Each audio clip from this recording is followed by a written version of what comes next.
dyan sa mga nanonood sa mga bahay-bahay tungkol sa naramdaman nila ng one-on-one moment with Daniel Matsunaga. Ako, I was emotional na pinanonood ko.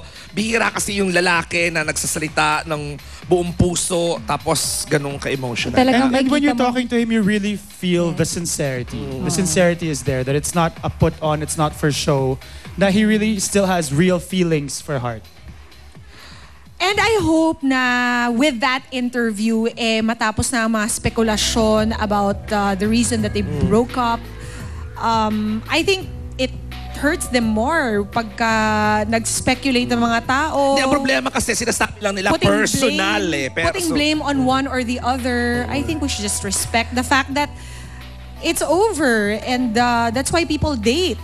Diba? Sometimes they get along, sometimes it works, sometimes it doesn't.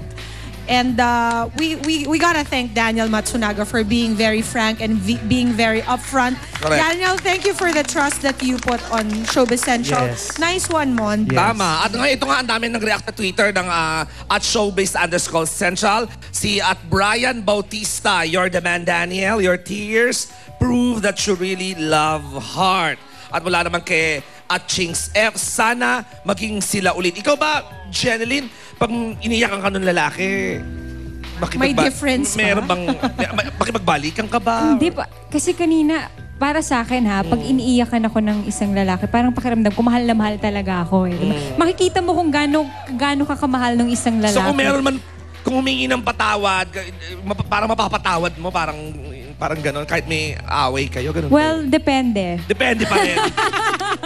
Depende. Pero kanina talagang it's really heartbreaking. So again, thank you to Daniel Lahat kami. Matsunaga for that interview. Yes, I also want to thank the Pianatics who are here in the audience today. Hey, guys. Thanks so much and happy viewing LB2 of Olongapo City. Yon. And Jen, I believe you have some people. Yes, gusto ko magpasalamat sa Joy for All Seasons, Brooks and Tier Family, Manfred of Basement Salon, Joyce Custudio, FX, Dr. Vicky Bello, Hikari at the Heart Dental Services, Gold's Gym Labor, Libis and Whoops, at sa lahat ng mga fans na nandito ngayon, mga Jenelinians, Gabby Richelle, Tita Angie, Tita Fe, BJ, hello sa inyong lahat. At sana si Heart naman ang ma-invite natin dito ng live, di ba? Yes. At next week, antabayanan po ninyo mga kapuso, mga taga-SC Anniversary Presentation ng Showbiz Central. Baka tutukan nyo po yan next Sunday. Nako, ay, hindi nyo kakayanin ng mga kaganapan.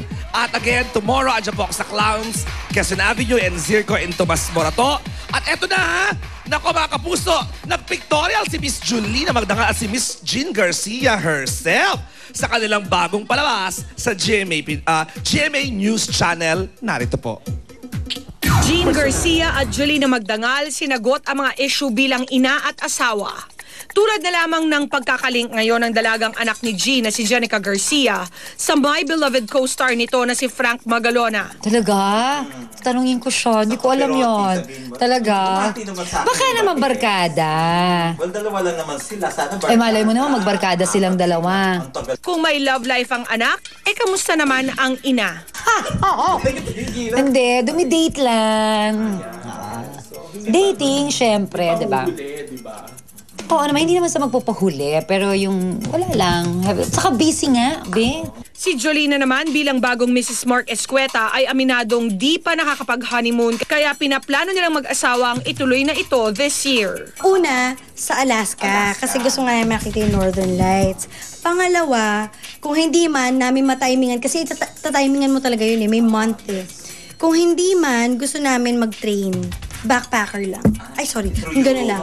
Yes. Oo, kasi may nagkwento sa amin na marami ka nang mapupuntahan. Tapos mahilig kasi kami sa photography talaga. Maliban sa long overdue honeymoon, may mga priority rin si Julina bilang isang may bahay. Nag-ano kami, house hunting kami. Naghahanap kami ng bahay or lupa na pwede kaming magpatayo or doon na kami lilipat. Samantala, finally ay may bago na tayong kasama sa isang puso sa puso at personalang usapan gabi-gabi sa GMA News TV.